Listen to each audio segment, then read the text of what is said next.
بسم الله الرحمن الرحيم. السلام عليكم ورحمة الله وبركاته.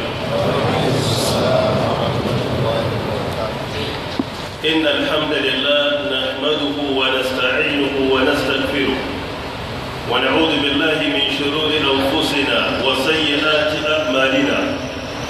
من يهده الله فلا مضل له ومن يضلل فلا هادي له، وأشهد أن لا إله إلا الله وحده لا شريك له، وأشهد أن محمدا عبده ورسوله. يا أيها الذين آمنوا اتقوا الله حق تقاته ولا تموتن إلا وأنتم مسلمون. يا أيها الناس اتقوا ربكم الذي خلقكم من نفس واحدة وخلق منها زوجها وبث منهما رجالا كثيرا ونساء، واتقوا الله الذي تساءلون به والأرحام إن الله كان عليكم رقيبا. يا أيها الذين آمنوا اتقوا الله وقولوا قولا سديدا يصلح لكم أعمالكم ويغفر لكم ذنوبكم، ومن يطع الله ورسوله فقد فاز فوزا عظيما. أما بعد، kamar yadda muka saba haduwa a wannan masallaci na An-Nur da ke nan Wusatu Abuja don karanta littafin Shama'ilun Nabi sallallahu alaihi wa alihi wa sallam, wanda aka fi sani da Shama'il al-Muhammadiyya, bisa ga yadda da korewa da amincewa na Allah subhanahu wa ta'ala. za mu ci gaba da karatu kamar kullum, muna masu farawa da roƙon Allah subhanahu wa ta'ala ya ba mu ikon karanta daidai da fassara daidai da aikata daidai. Allah subhanahu wa ta'ala ya mana gidan dogo saman ta yaya, kasan ta yaya, tsakiyar ta yaya, ya ƙara mana ƙauna da soyayya da biyayya zuwa ga annabi Muhammad sallallahu alaihi wasallam. Muna roƙon Allah subhanahu wa ta'ala ya taimake mu da mu da iyayenmu da malamanmu, ya ba mu ikon makwabtar manzon Allah sallallahu alaihi cikin gidan aljanna. Allah ta'ala ya sa mu gudu tare, mu tsira tare, mu shiga aljanna tare. Idan zan tuna daidai, yau za mu tashi akan darasi na 32 a wannan littafi. Yau muna 5 ko 6 ga watan Sha'ban. Yau muna 6 ga watan Sha'ban, hijira shekara ta 1439 insha Allah ta'ala.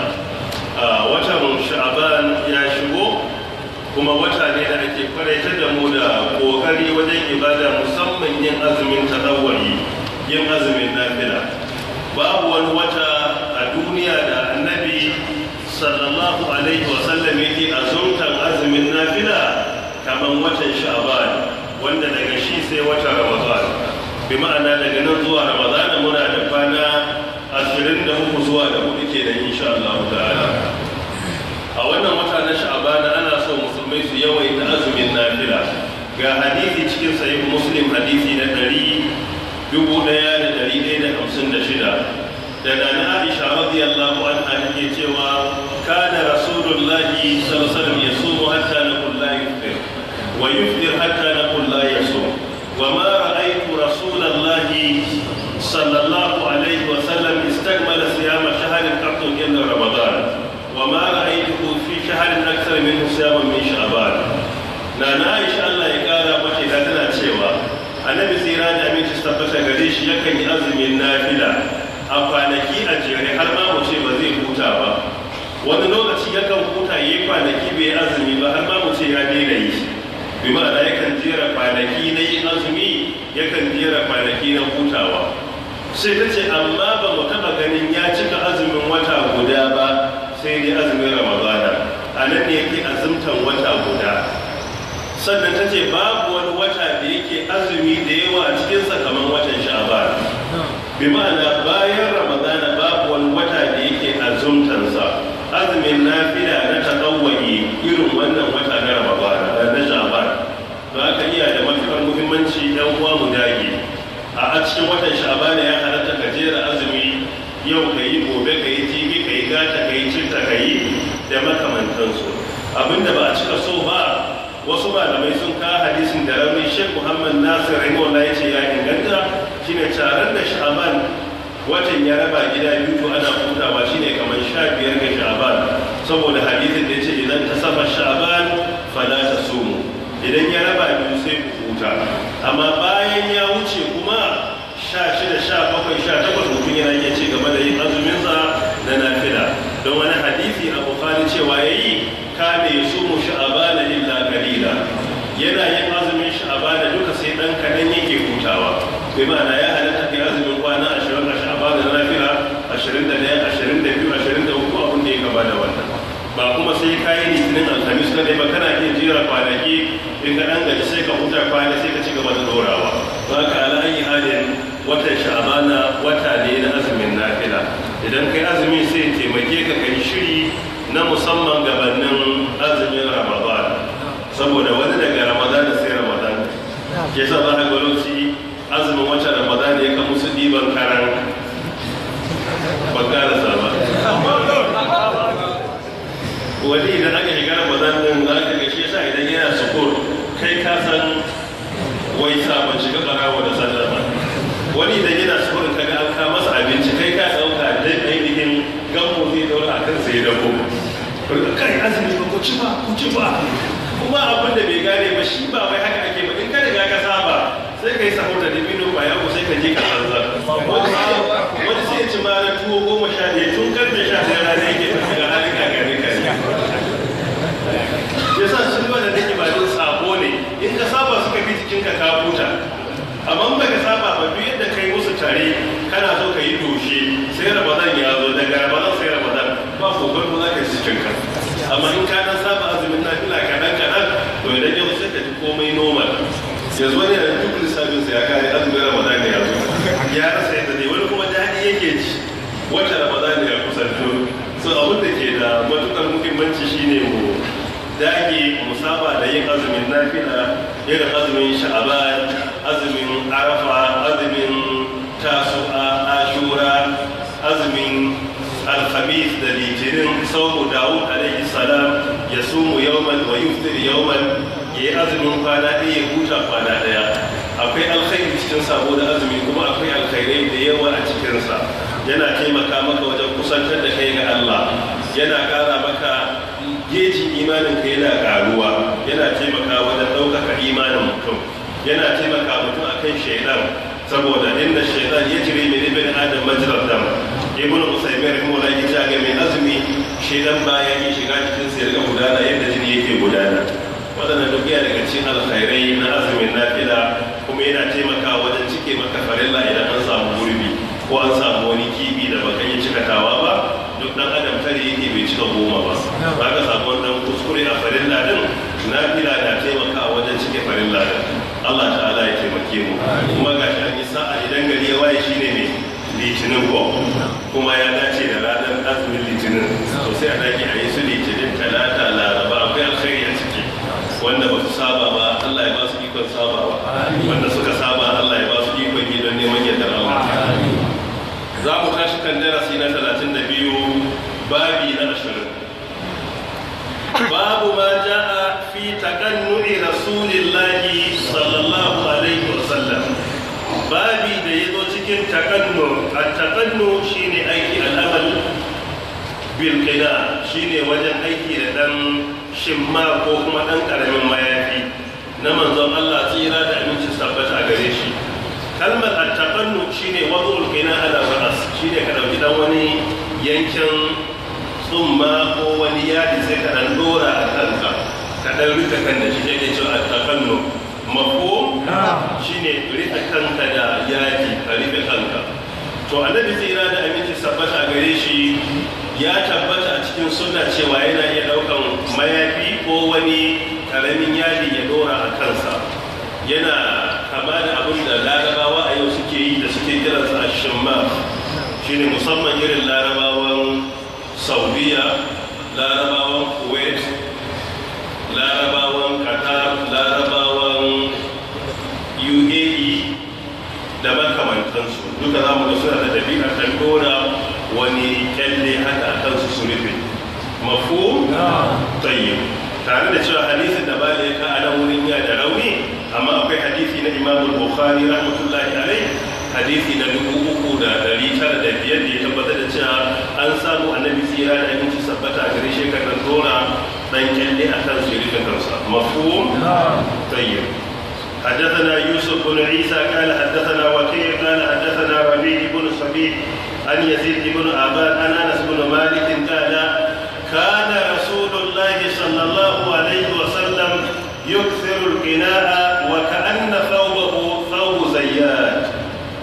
وانا حديثي daga Yusuf ibn Isa yace Waki' ibn Jarrah ya ba mu labari daga Rabi ibn Sabih daga Yazid ibn Abad daga Anas ibn Malik radiyallahu anhu kale yace kana Rasulullah sallallahu alaihi wasallam manzon Allah tsira da abinci tabbata gare shi ya kasance yuksirul qina'a yana yawan dora kyalle ko yadi a kansa, wa ka'anna thawbahu kai ka ce tufafinsa wani lokaci thawbu zayyat kaman tufafin bai sai da mai.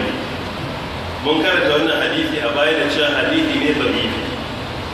Idan muka duba hadisi na 33 ko 32 ko 34 a wani bugu saboda sabanin bugu za mu tuna cewa mun karanta wannan hadisi da muka ce hadisin bai inganta ba, saboda babu kamala a siffata tufafin annabi tsira da aminci tabbata gare shi da tufafi kamar tufafin mai sai da mai. Duk wanda ke sai da man gyaɗa ko manja idan ka same shi a kasuwa wurin sayarwa ya tufafinsa babu kasari. Ba kula ga wannan isnadin hadisin saboda Rabi ibn Sani cewa malamai ba su yarda da hadisin ba. Shi rajulun sadukun mutum ne mai gaskiya amma yana da mummunan hadda, idan ya haddace abu yakan samu wahami rudani a cikin haddansa. A wurin malaman hadisi wanda ke da su'ul hifzi mummunar hadda to yawanci ba a kafa hujja da hadisinsa, ko alwaham ko fahshul qalb ko kasratul ghafla, yawan rudewa ko wahabi samun wahabi ga wani yawan samun rudani a tunaninsa. Idan mutum yana da waɗannan cututtuka da memory na hadda to yawanci hadisin sai kan zo da rauni. Shi da ban haddar hadisi na mutum ne mai karfin memory, mai karfin kirci, wanda idan ya haddace idan ya zo kawowa baya kokanto bai kuma sirka wani da wani. Cewa da muka yi hadisin wannan ya tabbata, akwai hadisi riwaya na Imam Bukhari rahmatullahi alaihi a hadisi na 3,905 da na Aisha radiyallahu anha yake cewa bainama nahnu yawman julusun fi baiti Abi Bakar fi nahar al-Zahira. Wata muna zaune a gidan Sayyidina Abu Bakar radiyallahu anhu a lokacin kamar rana tana dab da gocewa. فقال قائل لأبي بكر سي أبو بكر الصديق رضي الله عنه ولمي مغنى يتي وأبو بكر هذا رسول الله صلى الله عليه وسلم متقنئا سيتي أبو بكر قال من ذن الله يا زوجي متقنئا أي مغطيا رأسه يا سني وأنا أبو يالك كنسا يا أن دون كان لي أتنسى يالك wannan hadisi ya zo a Bukhari da wannan malamai suka ce yana halatta mutum ya dan dora dan kyalle a kansa ko dan zafin rana ko dan sanyi da ya tsananta ko kuma dan al'ada mutanen su haka ake yi, ko kuma mujarrad kadai yayi ne dan ya tabbata a sunna manzon Allah tsira da inda sabata a gare shi ya aikata. Da wannan malamai suka ce yana halatta wannan al'ada ta dorawa, sai dai mafiya yawa a nan mun bi idan ana sanyi. Idan ana sanyi za ka ga kowa dan samu wannan abu ya rufe kansa, wani lokaci ma abin da ba a rufe kan da shi ake rufewa, wani ma zanin iyalinsa ne aka tsaga shi da biyu aka rufe saboda maganin sanyi, to sai rufe da kansa sai ya fito. Mafu? Tayyib. Ibn Qayyim rahmatullahi alaihi cikin Zadul Ma'ad juz'i na farko yayin magana akai. Abun da ya fara shi ne ke cewa an samu annabi tsira da aminci sabbata gare shi yakan aikata wannan a wasu lokuta, ko yana yi da wata maslaha da ya gani tare da shi. So duka idan ya zama akwai maslaha ta rika kai din yana da kyau mutum ya yi, amma ba an ce dole sai ka yi ba. Don Ibn Qayyim bai mola yana fahimta cewa manzon Allah yayi idan bukata ta kama na ya rufe kansa. So da kisha zamu ga Laraba suna da al'ada wani lokaci dora shimman a kansu, a dan dora kyallen nan a rika kai. Akwai wanda al'ada suna dora da fari son, akwai wanda fari ne mai adan ja a cikinsa, akwai wanda suke ruwan kasa ne, akwai wanda nasu green ne ma. To duka wannan kala-kala ne, kuma a nan jeji za mu ga kwarori ma suna yi wani lokaci idan ana sanyi. So alayi halin wannan ya tabbata suna cewa annabi tsira da aminci tabbata a gare shi ya aikata mafu tayi wallahu ta'ala. babi na gaba babu ma ja'a fi jilsati rasulillahi sallallahu alaihi wasallam. babi da ya zo cikin jilsa shine zaman manzon Allah tsira da aminci tabbata a gare shi. jalasa ala wadani fa'ala, jilsatun ala wadani fi'ilatun. wanda shine mizanin jilsatun fi'ila. so duk abin da ya zo ala wadani fi'ila yana zuwa ne don bayanin hay'a, ya bayyana yayin siffar abin yake. shi sa ba da maka ce jalsa sai di jilsa, yana bayyana hay'an zaman nasa ne. ta yake zama sallallahu alaihi wa alihi wa sallam. bi ma'ana hadal ba yubayyin hay'ata julusi rasulillahi sallallahu alaihi wa sallam. babin zai bayyana mana yayin siffar zaman manzon Allah tira da aminci tabbata a gare shi take idan zai zauna ya yake zama. wannan ba shine sunna. duk abin da fiyayyen halitta yayi sallallahu alaihi wa sallam ya zama muna da fadayin koyi da shi, muna da fadayin sanin abin da yayi, muna da fadayin aikata irin abin da ya aikata. to da wannan mutum yake zama ahalus sunna na hakika. koyi da cewa mutum yana koyi da sunna ba a baki bane, a aiki ne. idan mun ce muna koyi da fiye Allah to dole aikin mu ya dace da abin da yake yi. amma idan mutum ya yi kafin yana koyi da shi, amma sai zama aikin manzon Allah tsira da aminci tabbata gare shi yayi gaba, aikin mutum yayi yamma, ya tabbata yana koyi da shi. law kana hubbuka sadiqan la ata'tahu innal muhibba liman yuhibbu muti'u. in dai soyayyar ka gare shi ta gaskiya ne to zaka masa biyayya, saboda dukkan wani mutum yakan yi biyayya zuwa ga abin da yake so ne. idan kana son mutum kuma iya da daraja, kana koyi da irin ayyuka da yake aikatawa. mafhum? tayyib. don haka idan muna son su so na hakika shine mu yi kokarin koyi da irin ayyukan da yake aikatawa sallallahu alaihi wa alihi wa sallam. mafhum? قل إن كنتم تحبون الله فاتبعوني يحببكم الله ويغفر لكم ذنوبكم. hatta son Allah baya tabbata sai ka bi annabi Muhammad sallallahu alaihi wasallam. kuma idan ka bi manzon Allah kamar da'a, wa kake wa da'a by implication? shine kana yi wa Allah subhanahu wa ta'ala da'a. man yuti'ir rasula faqad ata'a Allah wa ma arsalna min rasulin illa liyuta'a bi idhnillah. dukkan annabawan da Allah ya turo ya aiko su ne don musu biyayya da izinin Allah subhanahu wa ta'ala, don idan mun bi su mun bi Allah. mafhum? tayyib. don haka wannan babi zai karanta da mu yaya manzon Allah sallallahu alaihi wasallam yake zama. حدثنا عبد بن حميد قال حدثنا عفان بن مسلم قال حدثنا عبد الله بن غسان عن جدتيه عن كيلة بنت مخرمة أنها رأت رسول الله صلى الله عليه وسلم في المسجد وهو قائل القرفصاء. قالت فلما رأيت رسول الله صلى الله عليه وسلم متخشئا في الجلسة ورعدت من الفرح. wannan hadisi ya zo daga Abd ibn Humayd daga Affan ibn Muslim. yace Affan ibn Muslim ya ba mu labari, haddathana Abdullah ibn Hassan ya ba mu labari daga kakanninsa guda biyu, daga Kaila binti Makrama, annaha lalle ita ra'at Rasulullahi sallallahu alaihi wasallam, ta ga manzon Allah tsira da aminci sabbata gare shi fil masjid a masallaci, wa huwa qa'idun yana zaune al-qurfusa, zamanan qurfusa. falamma ra'aytu rasulallahi sallallahu alaihi wasallam, kalat tace lokacin da naga manzon Allah tsira da aminci sabbata gare shi mutakhashshi'a fil jilsa, yayi zama na khushu'i na nuna tsoron Allah, qur'ittu min al-farah, sai na ji tsoro saboda me? saboda irin karisma kwarjinin annabi sallallahu alaihi wasallam. ganin sa da yayi to sai na ji kwarjinin ya kama. wannan hadisi daga Kaila bint Mahrama, annaha lalle ita tace ra'at taga rasulullahi sallallahu alaihi wasallam, manzon Allah tsira da aminci sabbata a gare shi fil masjid a masallaci. wanda yake bayyana tabbatar da cewa a zamanin sa mata suna zuwa masallaci. shi yasa ya dace mu sani cewa duk inda ake gina masallaci zama akwai provision na inda mata za su zo su yi sallah kuma su ji karatu. Jasa hadisi yace la tamna'u iman Allah masajidallah, kada ku hana bayan Allah mata zuwa masallaci dakin Allah.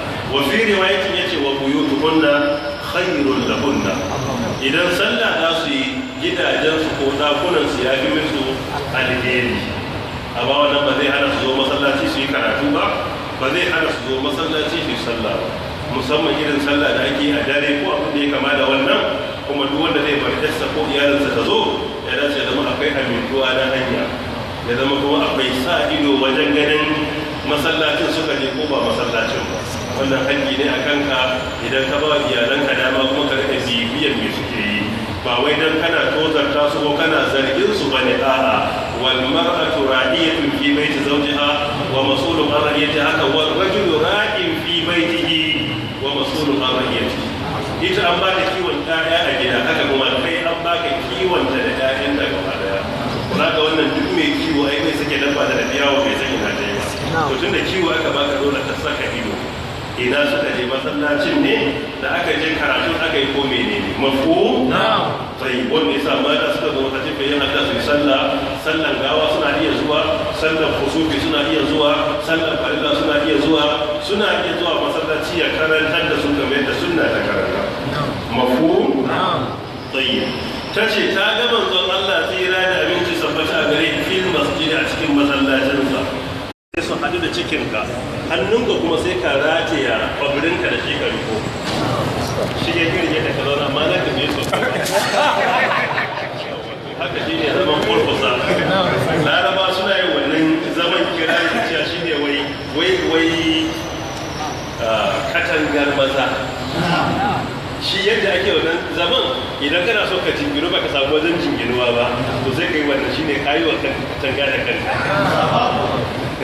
To ba za a sai kan zauna lokaci a masallaci ko sai hana gababuwansa sama ya manna cinyarsa a cikinsa, sannan ya sanya hannunsa da dama su rike juna a kan kwabirinsa. Shi da ta ce na ga annabi tsira da amincin sabbata a gare shi ya yi wannan zama. To bari ba ku sakan 10 kowa ya gwada. Kowa ya gwada.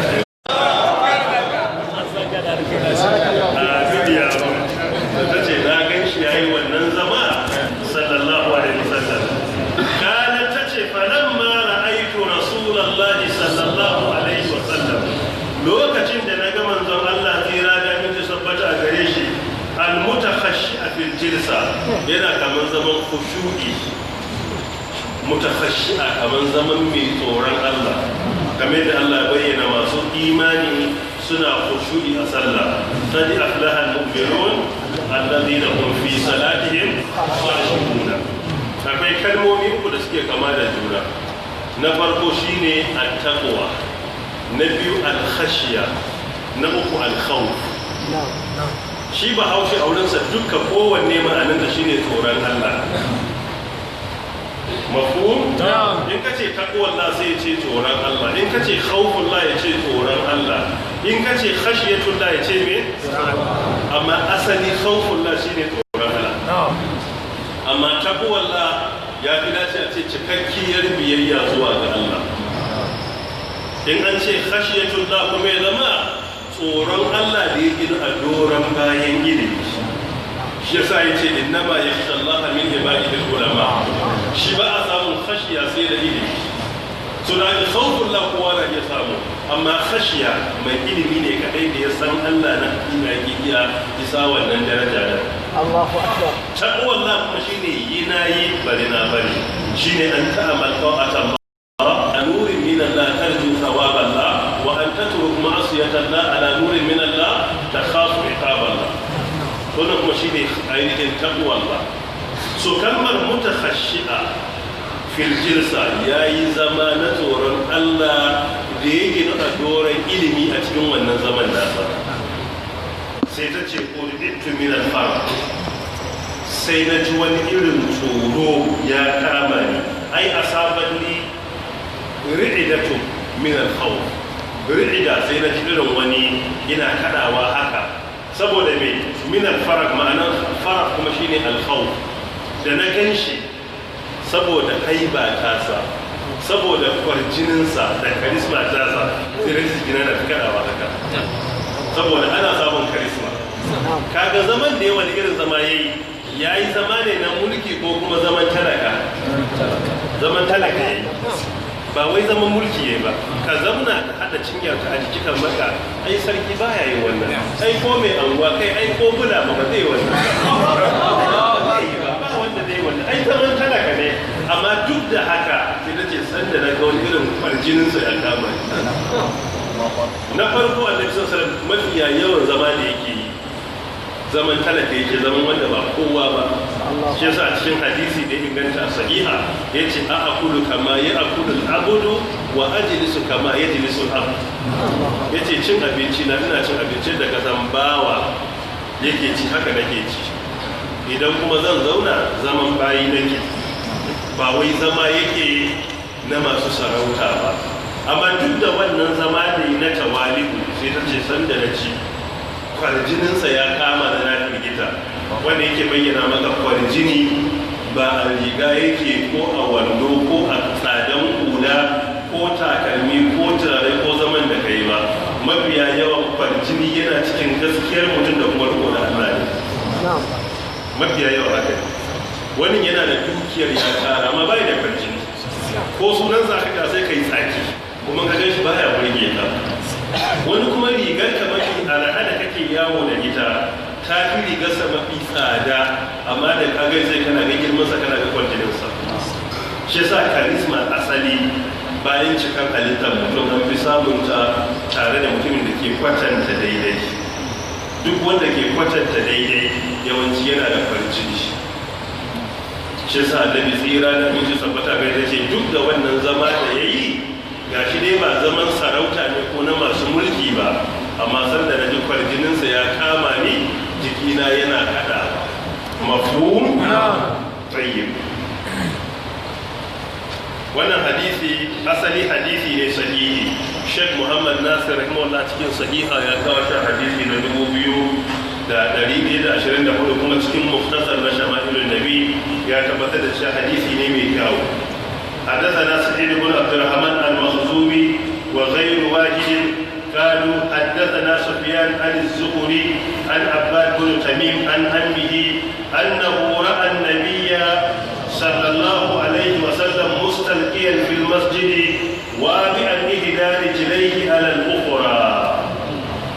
وانا حديث يدور إلى سعيد بن عبد الرحمن المخزومي وغير واحد لكم في يد متن ديا wato na magabata sun ruwaito shi. Kanu suka ce dukkanin su haddasa Sufyan ibn Sa'id al-Thawri rahmatullahi alayhi ya ba mu labari an Zuhri daga Zuhri shine Muhammad ibn Muslim ibn Ubaydullah ibn Abdullah ibn Shihab az-Zuhri. An Abbad ibn Tamim daga Abbad ibn Tamim an ammihi daga babbansa shine Abdullah ibn Zayd ibn Asim, wanda haka shi babban nasa sahabi ne.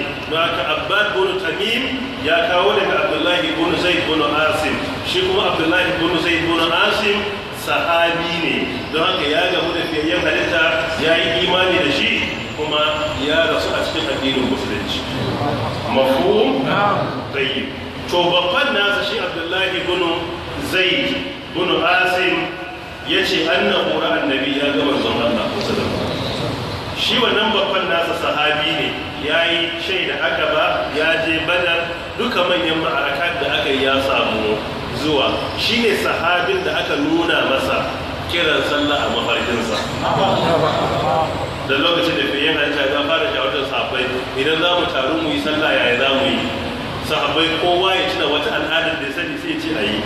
Wane ce a kada kararrawa, amma Allah ya ce shari'a ta hana mu aiki da kararrawa.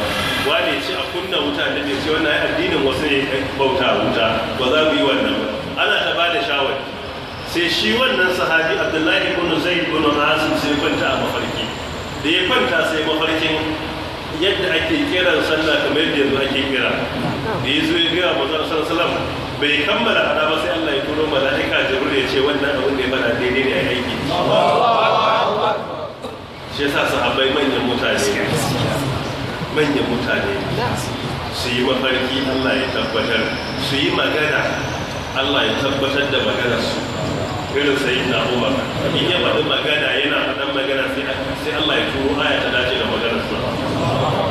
Ana da wafi ya ce mazu Allah ai da mun rike makamu Ibrahim a wurin sallah ya zama wajen sallah sai Allah ya saukar da wata shigo min makamu Ibrahim musalla sai bai samu mata mazu Allah suna da karamin sabani tsakaninsu sai faɗi magana ya ce da kuka saba masa kuka masa biyayya Allah zai ba shi mata musulma mu'mina mai kaskantar da kai mai kaza da kaza yana kammalawa sai Allah ya turo aya ta dace da duk kalmomin da ya faɗa asaran ku in annaka kunna ayyuka azwajal khairan in kunna muslimatin mu'minatin qanitatin taqiyatin abidatin sa'ihatin sayyibatin wa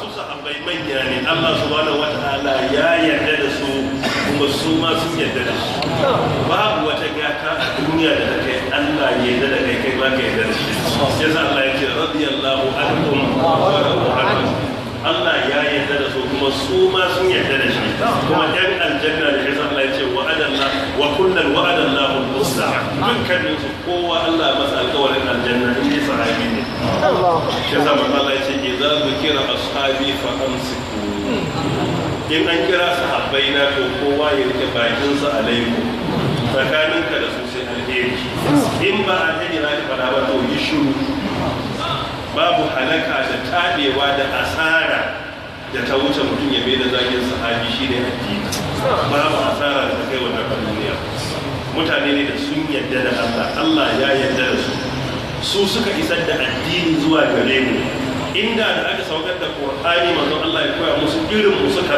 zauna a garin Madina suka yi ta cin dibino da madara ko suka yi ta cin indomi suna shan ice cream suna cin shawarma ko wallahi da addini ko kusa da mu bai zo ba amma yana cewa balde ko anni wa law aya aw ayatayn akwai sahabban da har Afirka suka shigo suka rasu wajen isar da sabon Allah subhanahu wa ta'ala har Afirka suka shigo to da aka sahabbai manyan mutane ne tsakaninmu da su shine alheri duk wanda ka jira faɗin sharrin su ko yi masa wa'azi ya bai fahimci addini ba ne amma ba su da sharrin da za a zauna ana faɗa saboda alkhairansu ya yi wa kurakuransu tun kawo mutum ne ya yi kuskure ne ya yi alheri guda miliyan ɗaya ya dace a tuna kuskurensa to bare ma aka yi sa idan ma ya yi kuskuren Allah ya ce na yafe masa a kodin ya ce tukumci wanda Allah ya ce ya yafe masa bare ni da kai da bamu da tabbas ko a BBC ba a ce a gafarta mana ba kuma ko an faɗa mun san ƙarya ne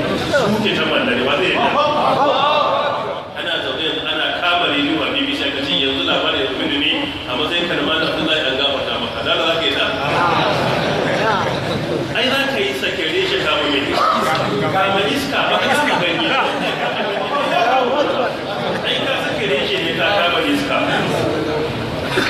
dukkanin yanzu dalibai muke a cikin haske amma babu wanda aka yafewa amma su to suna duniya Allah duba ɓangaren zuciyarsu ya gane imanin su na gaskiya ne ya ce ku yi abin da kuke so na gafarta wa haka Allah ya ce wa ahal badar ni imanu ma shi shirkin ne kari gafarta ku yi abin da kuke so Allah ya yafe mu abin da suke so ko me suka yi a gaya musu Allah ta'ala ya yafe musu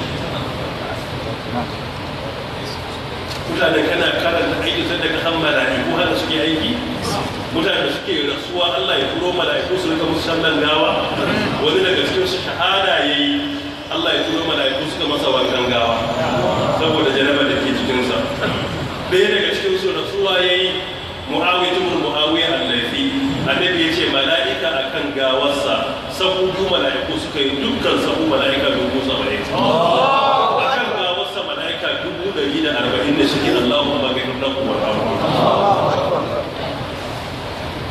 wani ya rasu annabi ya ce al'arshi Allah ne yake girgiza saboda rasuwar wani tazzar da mu'ashur rahman shi yasa sahabbai manyan mutane su babu asara duniya da lahira da ya wuce mutum ya mai da addini shine zagin su wanda shine tabewa iyaka kai tsakaninka da su faɗa alkhairin su tsakaninka da su shine Allah ta'ala ya ƙara musu yadda akan yadda da ya da su kuma duk wanda yake sahabi ba ma babanci a Abubakar Umar Usman Aliyu radiyallahu anhu da sauransu duka Allah ya yadda da su kuma mun amince da cewa su koyi da su ma addini ne shi duk inda ba mu samu hadisi ba to aikin sahabi ma yana zama hujja Allah ta'ala ya ba mu ikon koyi da su amin na'am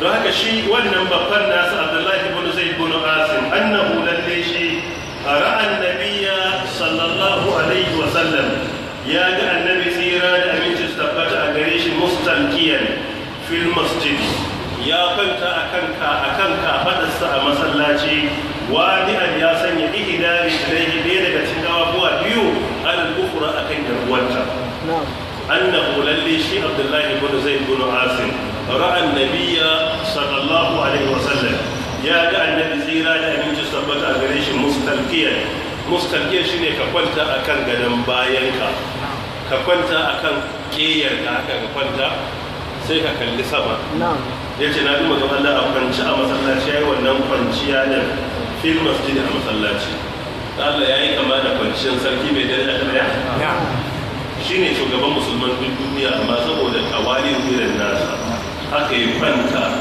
cikinsa na kallon sama ya dora kafa dai akan daya shine wa bi alhidi da rijlai al-ukhra ya sanya kafa ɗayan biyu akan yarwanta sallallahu alaihi wasallam da shi ma wannan kwanciya an samu annabi sallallahu alaihi yana yin sa an samu kuma daga cikin zama da yake idan yana cin abinci yakan yi zama ya nada kafarsa ta hagu sai kafa ta dama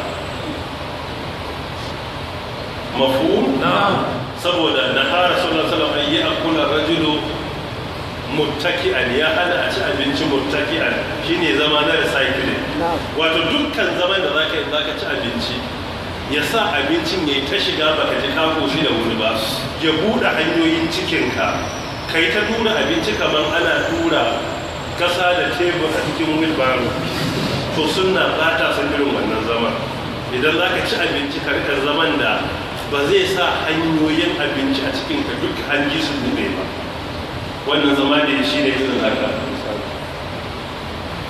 wannan kafa ta hagu haka sai kan nade ta haka ko wannan ta dama sai haka haka zauna sai sallallahu alaihi wasallam an samu yayi zama kuma da ya kafa kafafuwansa yana cin abinci haka a baya shi ne haka misali a kafa wannan kan kafa haka sai yana cin abinci duka waɗannan zama ne da suke sa mutum ya zauna amma bai jin yana jin daɗin zama to haka yake idan zai ci abinci saboda idan ya yi zaman da bai da daɗi abincin bai shiga da yawa a cikin takaitaccen lokaci sai ya ji ya goshi kuma dama haka ake so karkar sabarwa cikinka da buɗe hanyar abinci shi yasa sunna ta ce ga duk wanda zai ci abinci ya raba cikin gida uku bangaren farko kashi ɗaya cikin uku ya ci abinci kashi ɗaya cikin uku ya sha ruwa kashi ɗaya cikin uku mai bari don ya rika numfashi shi yasa duk a sunna yara sai an koya musu cin abinci kuskure ne a bar yaro ya yi ta ci har sai ya ji ya kofi da kansa ya bari ba daidai ba ne yana bata cikin yara irin wannan garaje ke sa ga yara suna cin abinci fiye da iyayensu yaron zai zauna ya yi ta ɗiban abinci ya yi gaba yanzu ɗaya kaɗai cinye ce a ƙara a gaba shi yaro baya aiki da haskali in yana cin abinci zai yi ta yi har sai ya ji numfashi ya fara gagarar sai lokacin da ya ji ba wai ya rika jin ana ko su barin bari ba daidai ba ne yana daga cikin kurakurai da iyaye ke yi sabar wa yara da cin abinci babu iyaka har cikinsu ya bude daga yaro shekararsa 8 ko 9 yana cin abincin da babansa mai shekara 50 ba zai iya ci ba ta zama zuwa Allah sassan ko zama zai baya zaman da cikinsa zai bude ya ci abinci ko da abincin da daɗi sai ya koshi da wuri mafhum tsayi wannan na daga cikin zama na manzon Allah sallallahu alaihi wa alihi wa sallam wannan hadisi da muka karanta yanzu shigensa ko kuma mai ma'ana irin tasa ya zo a cikin Bukhari hadisi na 2687 ya zo a Muslim hadisi na 2100 Allah ta'ala ya taimake mu ko za a kwatanta kwanciyar ne wa zai kwatanta mu ga wani mai daman dalili yake nema kwatanta da shi ne za a kwatanta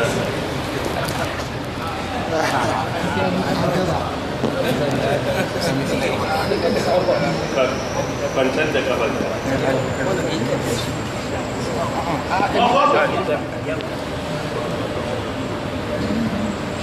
Wannan da yi na farkon ya tabbata a sunna, manzon Allah ya hana irin wannan sai da inda darura.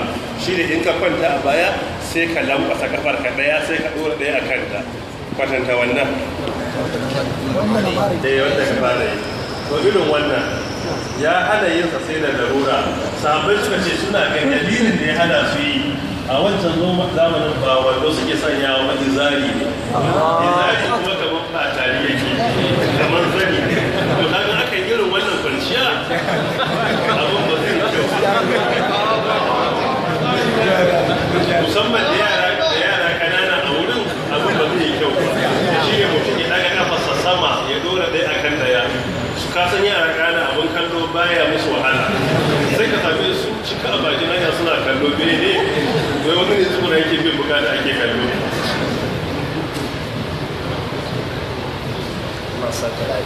Amin ya rabu. So da in akwai fargaban buɗewar al'aura ba a so a yi wannan.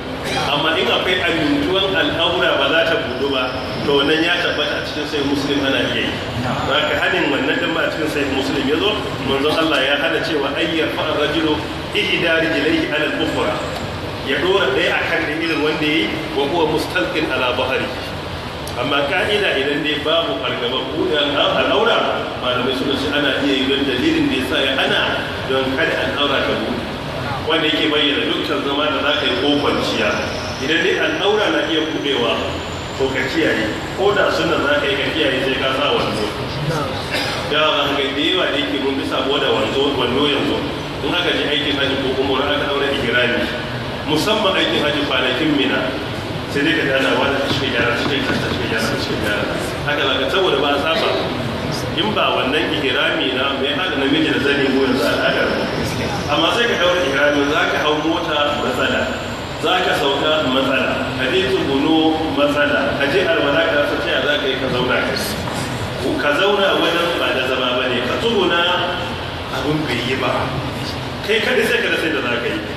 Zai wahala a zauna cikin tanti ɗaya a aikin hajji baka ji an tashi mutum ɗan gyara da cikin gyara bai bai ba saboda ba mu saba ba. Amma su ba a wancan zamanin sun ma ta sabo da ɗaura abu mai kama da zani fiye da wando irin nan kuma ya halatta. Yanzu ka yi wa irin mutanen Malaysia ai musulmai ne ba ka gani da zani an su daura zani kuma da haka suke sallah za a gani man ya zama kan gumbari na juma'a da zani amma mu yanzu liman ya zo da zani da hagu ai ana yi kuma ba a gaba wani wajen fahimta ba ko za a gani ko za a yi bali man da su ya sa wani lokaci kiyaye al'adar biya da muhimmanci. Al'adar ko da saba wa addini ba in ba ta ci karo da addini ba rike ce ya fi zama lafiya. الله تعالى أعلم.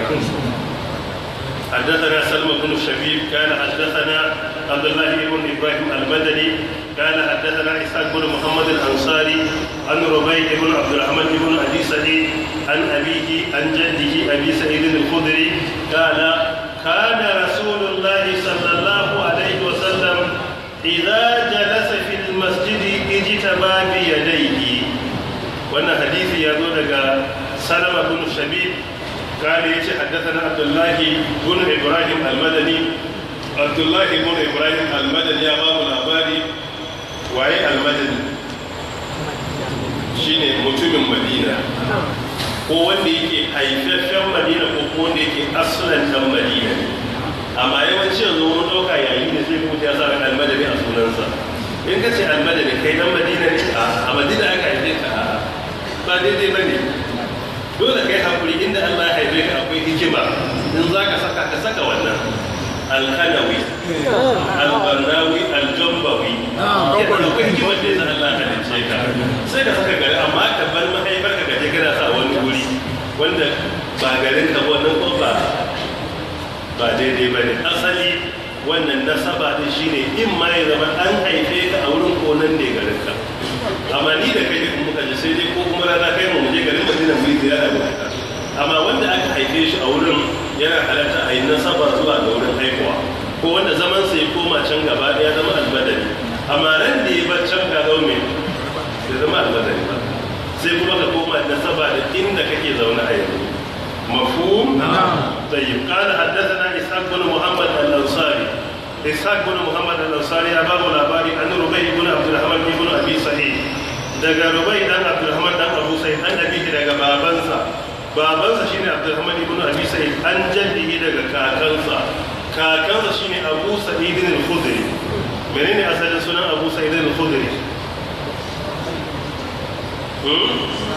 shine sa'ad bin malik bin sinan. Sa'ad bin malik bin sinan shine abu sa'id al-khudri.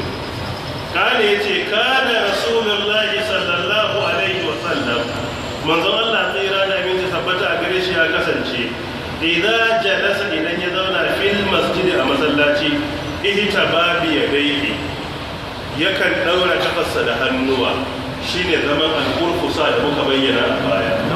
To yana irin wannan zama din, zai zauna sai daure kafarsa haka da hannayensa. Fasaji kwatanta ustaz, wannan shine ihtababi dai, sai daura kwaburinsa da hannaye, shine ya hada cinyarsa da cikinsa ya kuma dauro hannayensa a cikin kwaburinsa ya manna cikinsa.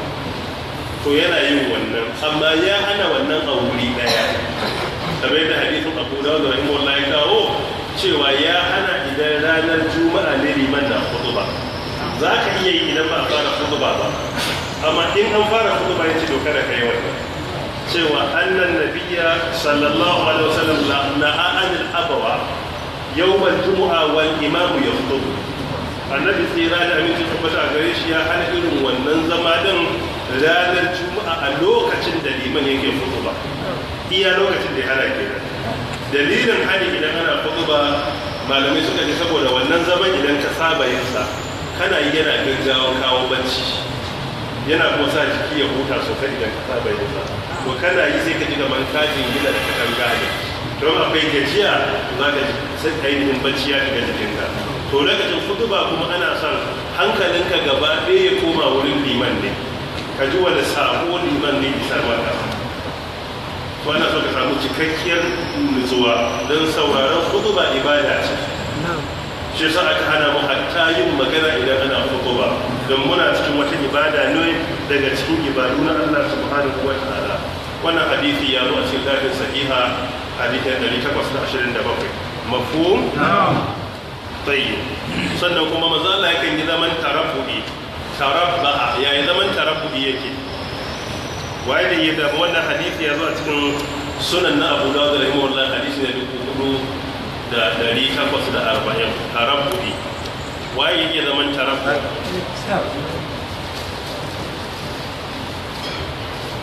To wannan yayi. Yana zaman tarabbu'i.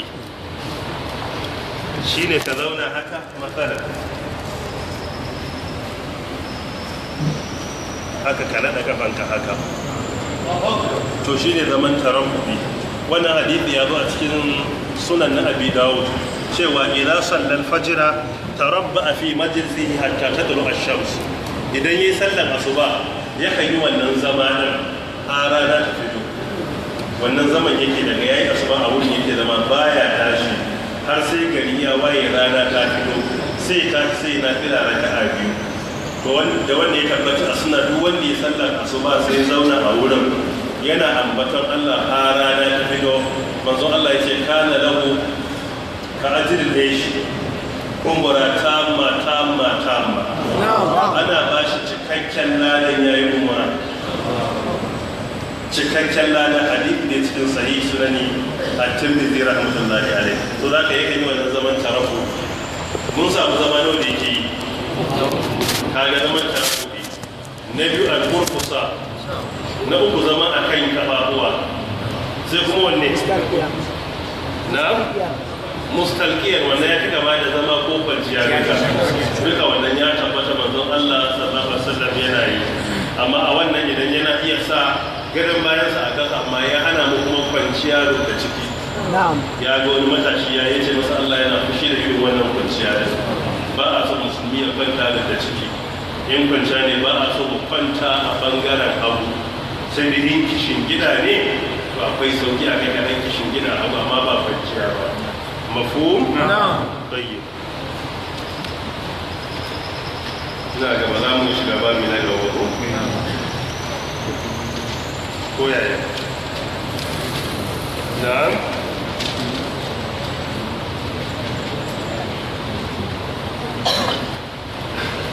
To bari mu duba tambayoyi, akwai masu ma'ana ma iya dubawa insha Allah ta'ala.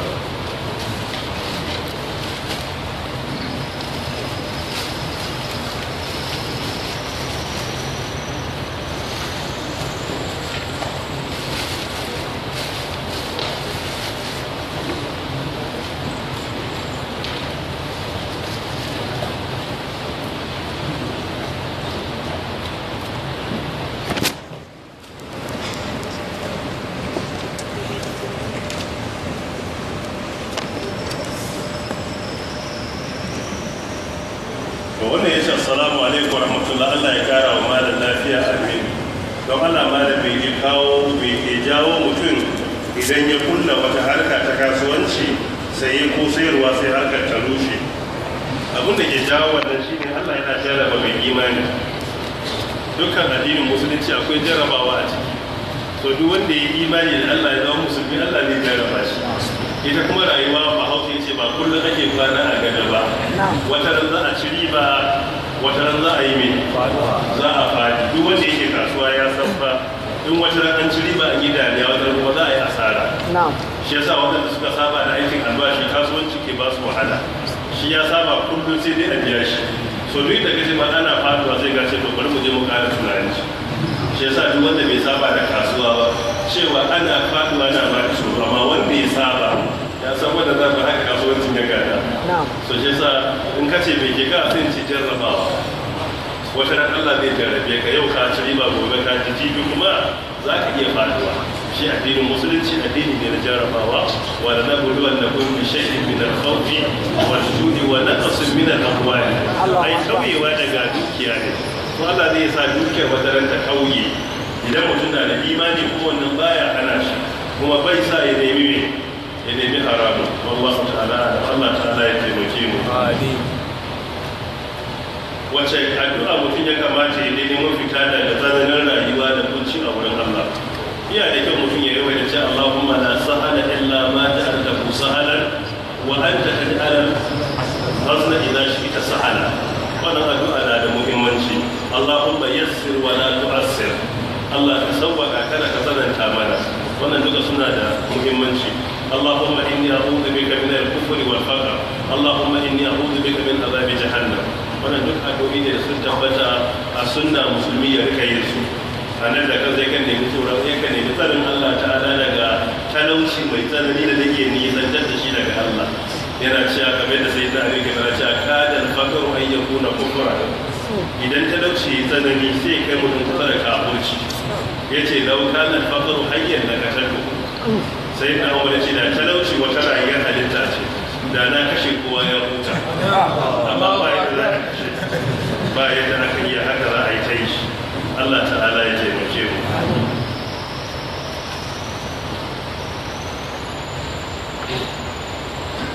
Ke wannan tambayar mu da mu amsa ta.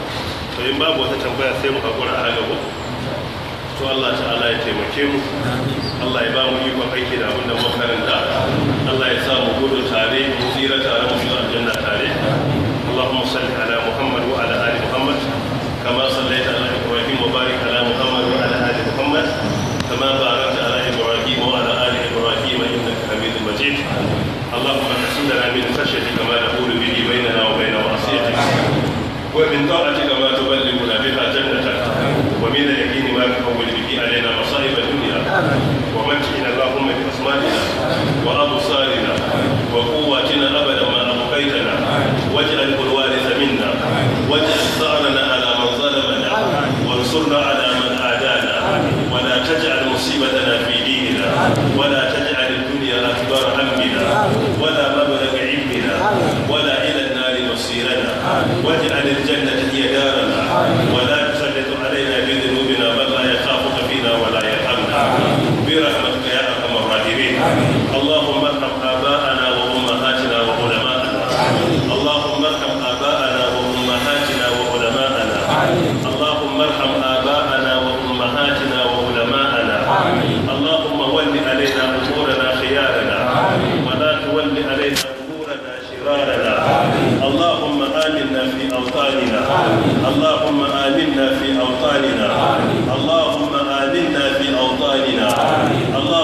أصلح أئمتنا وعلماءنا وشبابنا وولاة أمورنا. اللهم أصلح أئمتنا وعلماءنا وشبابنا وولاة أمورنا. اللهم أصلح أئمتنا وعلماءنا وشبابنا وولاة أمورنا. dukkan masu damuwa a cikin mu Allah ya biya musu, waɗanda suke neman aure Allah ta'ala ya sauwaƙe musu hanyar maza da mata, kuma Allah ta'ala ya ba su salihan abokanin zama, waɗanda suke bashi ya musu kafin Allah ya sauwaƙe musu hanyar biya, waɗanda suke marasa lafiya Allah ta'ala ya ba su lafiya, waɗanda suke neman aikin yi Allah ta'ala ya ba su hanya ta neman halal, waɗanda suke da kunci na rayuwa kowane iri Allah subhanahu wa ta'ala ya fi mu sani, muna roƙon Allah ya biya musu bukatun su. Ya Allah, dukkan wani alkhairi da kika ba wani bawan ka daga cikin salihan bayi Allah ka babu, dukkan wani shari da karba kare wani daga cikin salihan bayi Allah ta'ala ka kare, Allah ta'ala ka zama da mu lafiya, abin da ya fi karfin mu Allah ta'ala ka magance mana, abin da za mu iya Allah ta'ala ka sauwake mana, abin da ba za ka iya ba Allah ta'ala ka wuce mana gaba wajen yin sa, Allah ta'ala ka amsa mana addu'o'in mu, Allah ta'ala ka amsa mana addu'o'in mu. Allahumma inna nas'aluka bi anna nashhadu an la ilaha illa anta al-ahad as-samad alladhi lam yalid wa lam yulad wa lam yakul lahu kufuwan ahad. La ilaha illa anta subhanaka inna kunna min adh-dhalimin. La ilaha illa anta subhanaka inna kunna min adh-dhalimin. La ilaha illa anta subhanaka inna kunna min adh-dhalimin. Allahumma salli ala Muhammad wa ala ali Muhammad kama sallaita ala Ibrahim wa barik ala Muhammad wa ala ali Muhammad kama barakta ala Ibrahim wa ala ali Ibrahim innaka Hamidum Majid. Wassalamu alaikum wa rahmatullahi wa barakatuh.